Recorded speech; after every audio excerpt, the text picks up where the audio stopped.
Political handouts with no reciprocation. I understand that political campaigns cost money. I understand that they cost a lot of money. The problem that I have with political campaigns is that once the requests for this money have been made, there rarely seems to be reciprocation. At least any reciprocal actions aimed towards helping the majority of constituents. While ultra-wealthy donors benefit from the vast majority of laws that get enacted by national leaders in Washington, D.C., the same cannot be said about small-dollar donors. So, for most of our elected officials on the federal and most likely state and local levels, those constituents are underserved, while the wealthy, who, by the way, don't need more money, receive an inordinate amount of beneficial legislation that allows them to not only maintain their wealth, but to increase it and further use it against the rest of us. This is why I hate when politicians, whether they be Republicans or Democrats, beg for donations. For while a growing number of us are having difficulty paying for food, water, shelter, and other necessities of life, these elected officials are not only serving the wealthy, but they are also enriching themselves. In this regard, it seems that one important thing that the voting public should take note of is the following. Regardless of the immoral voting system in countries like America, the ultimate deciding factor as far as who wins an election should be that the candidate receives a plurality or majority of the votes available.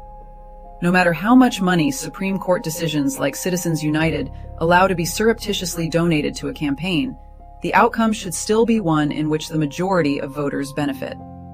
And while I understand that voters are bombarded with propaganda and falsehoods pushed forth by nearly limitless funding sources, the electorate still has the opportunity to educate themselves on the policies and promises versus the actions and laws passed by those they've elected to office.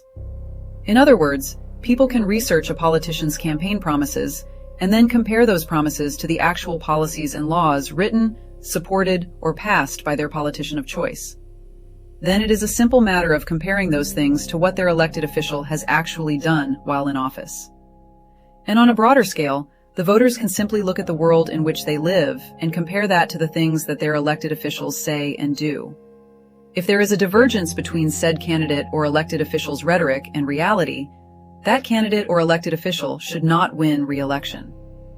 This should be the obvious strategy, but given the fact that some of our national leaders have been in office decade after decade after decade, it feels as if far too many people are asleep at the wheel. Especially in light of the fact that the United States of America seems to have been in decline ever since the 1980s. And I don't think I'm being hyperbolic when I make this claim. And one final note.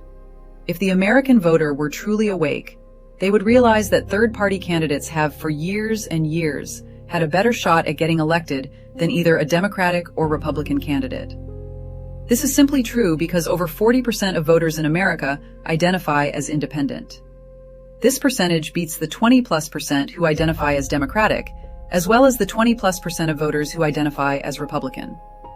Yet the narrative in America is, and has been for years, that a third-party candidate could never win. I don't know about what they call new math, but the math I studied dictates that 40+% beats 20+% every time. And guess what? None of this requires that you donate money that you cannot spare. It simply requires that you vote for any candidate who is neither running in the Democratic nor Republican parties. For solutions to the biggest issues we all face today, pick up your copy of Chris Osman's book, Solutions. Enough complaining. Let's fix America at Amazon.com. And for more videos like this, and those that ask the questions that need to be asked, search for Surreal News on Rumble.com or check out the YouTube channel by Chris Osman. Just search CHRIS space OSSMAN with the term Daily Eye Openers and find out why there are more and more conspiracies and fewer conspiracy theories in the world today. And while you're there, please like the videos and subscribe to the YouTube channel so Chris can continue posting these truths.